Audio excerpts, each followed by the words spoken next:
Hello everyone. तो आज हम लोग कवर करने वाले हैं एथुसा साइनेपियम। एथुसा साइनेपियम एक ऐसी ड्रग है जो मोस्टली हम चिल्ड्रंस में देते हैं। डेंटिशन के टाइम पे अगर उनको कोई सी भी प्रॉब्लम हो रही है या फिर उनको मिल्क टॉलरेट नहीं हो रहा है, उन केसेस में हम एथुसा साइनेपियम देते हैं। तो इसका कॉमन नेम हो जाता है फूल्स पार्सले। अम्बिलीफेरा फैमिली से ये बिलोंग करती है।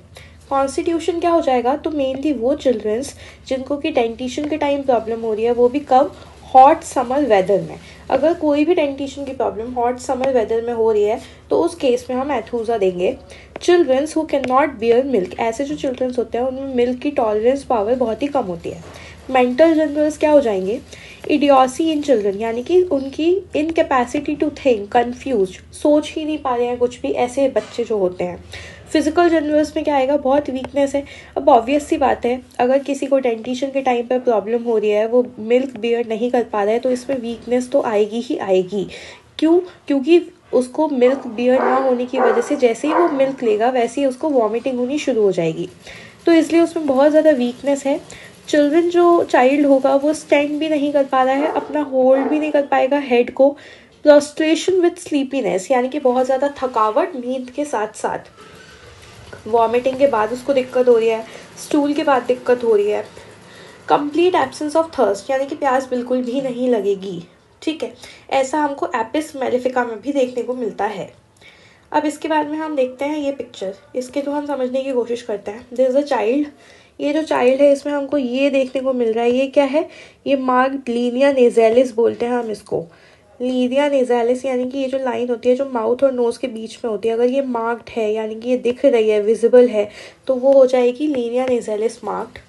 ये इरप्शंस हो जाएंगे नोज़ पे, ऐसे छोटे छोटे इरप्शंस अगर हमको देखने को मिलेंगे उसकी नोज़ पे, तो वो क्या हो जाएगा, हर्पीस ऑन नोज़।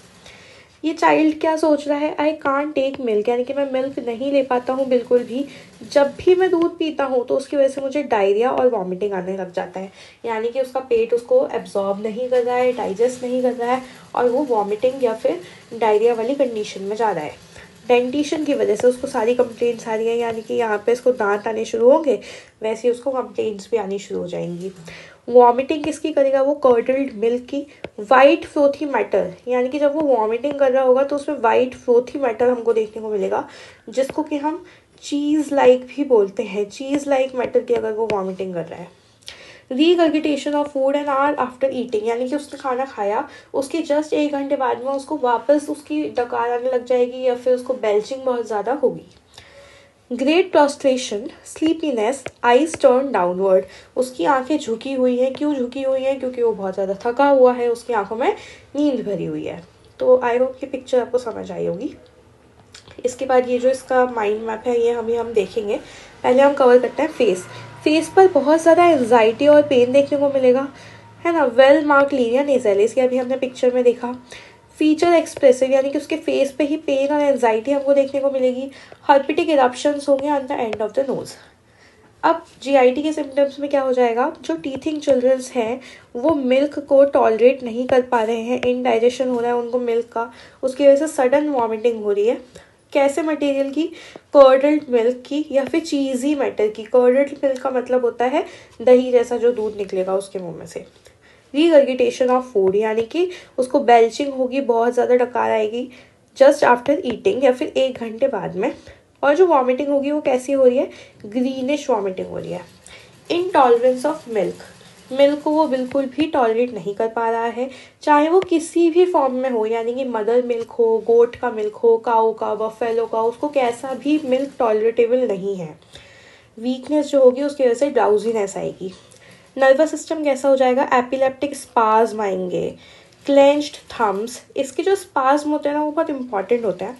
क्यों होते हैं इंपॉर्टेंट, क्योंकि इसमें जो इसकी आंखें हैं वो नीचे की तरफ है। अब ये हमने पिक्चर देखी थी, ये पिक्चर, इसमें ये जो आईज हैं टर्न डाउनवर्ड, ये किस वजह से है, स्पाज्म की वजह से। स्पाज्म की वजह से उसकी आंखें नीचे की तरफ झुकी हुई हैं। ठीक है, और क्या क्या है इसको, प्यूपिल्स फिक्स्ड एंड डायलेटेड, यानी कि जो प्यूपिल्स होंगे उसके बहुत ज़्यादा डायलेटेड दिखेंगे हमको। जॉ लॉक्ड हो जाएगा, मुंह में से उसके फोम निकल रहा होगा। Pulse small, hard and quick हो जाएगी। तो इसमें एपिलेप्टिक स्पाज्म देखने को मिलता है। ऐसे बच्चे जिनमें कि डेंटिशन के टाइम पे स्पाज्म वाली कंडीशन आ रही है उनमें हम एथूजा देंगे। और स्पाज्म की कंडीशन में जो मोस्टली आईज होती है ना वो ऊपर की तरफ टर्न कर जाती है, लेकिन एथूजा का एक सिम्टम है कि इसकी जो आईज होंगी वो टर्न कर जाएंगी डाउनवर्ड्स। इसकी मोडालिटीज़ की अगर हम बात करें तो एग्रावेशन इसको ऑफकोर्स ईटिंग से और ड्रिंकिंग से हो रहा है। ईटिंग करने से उसको क्या हो रहा है, रीगर्गिटेशन ऑफ फूड हो रहा है। और ड्रिंक करने से क्या हो रहा है, अगर वो मिल्क ड्रिंक कर रहा है तो उसको वॉमिटिंग हो रही है, तो उसको वॉमिटिंग के बाद भी दिक्कत है, स्टूल के बाद भी दिक्कत है, या फिर अगर उसको स्पाज्म आ रहे हैं एपिलेप्टिक स्पाज्म उसके बाद भी दिक्कत हो रही है। इसका रिलेशन अगर हम देखें तो एंटिमक्रूड, आर्सेनिक, कैलकेरिया, इन सब से इसका रिलेशन देखने को मिलता है। अब हम इसका माइंड मैप कवर करते हैं। जो माइंड मैप है एथूजा साइन, ये आपको बहुत ज़्यादा हेल्प करेगा इसके कुछ ऐसे पॉइंट्स को कवर करने में। तो let's cover the mind map. Mind map में सबसे पहले हम देखेंगे इसका नाम क्या है। तो ये फूल्स पार्सले हम इसको बोल रहे हैं, ये अम्बिलिफेरा फैमिली को बिलोंग करती है। टेंटिशन किस मौसम में, अगर हॉट समर के टाइम हो रहा है, स्पेशली टेंटिशन हॉट समर के टाइम अगर होगा तो हम एथूजा देखेंगे। Children who cannot not bear milk, यानी कि ऐसे चिल्ड्रन जिसमें कि मिल्क इनटॉलरेटेबल है। एग्रावेशन हो रहा है उनको ईटिंग से और ड्रिंकिंग से भी हो रहा है अगर एग्रावेशन। इनकेपेसिटी टू थिंक, सोच ही नहीं पाएंगे, है ना, क्यों, क्योंकि वो इडियोटिक हैं। तो ऐसे बच्चे जो कि इडियोटिक हैं। वीकनेस एंड प्रॉस्ट्रेशन, ये किस वजह से हो रहा है, उसको वॉमिटिंग इतनी ज़्यादा हो गई है कि उसकी वजह से उसको वीकनेस और प्रॉस्ट्रेशन हो रहा है। मार्क्ड लीनिया नेज़ैलिस, ये अगर हमारी नोज़ है और ये लिप्स हैं तो इसके बीच में ये वाली लाइन अगर मार्क्ड हमको दिख रही है तो वो हो जाएगी marked Linnaea नेज़ैलिस। Copious green vomiting, अगर वॉमिटिंग होगी भी तो किस कलर की है, ग्रीन कलर की। हर्पिटिक इरप्शंस ऑन नोज, यानी कि अगर नोज है तो एंड ऑफ द नोज पे कुछ ऐसे इरप्शंस हमको देखने को मिलेंगे, इसको हम बोलेंगे herpetic eruptions on nose. Epileptic spasm, spasm आएंगे, उसमें मेन फीचर क्या था कि जो आईज होंगी वो डाउनवर्ड टर्न कर जाएंगी। कंप्लीट एब्सेंस ऑफ थर्स्ट, इसमें हम ये इसको कंपेयर करते हैं एपिस के साथ, एपिस भी क्योंकि थर्स्टलेस होता है। सडन वॉमिटिंग ऑफ कर्डल्ड मिल्क, या फिर चीज़ी मैटर की भी उसको वॉमिटिंग हो सकती है। So this is all about Ethusa synepium. I hope you all will understand, and we will keep posting new lectures on a daily basis. So keep connected. Thank you.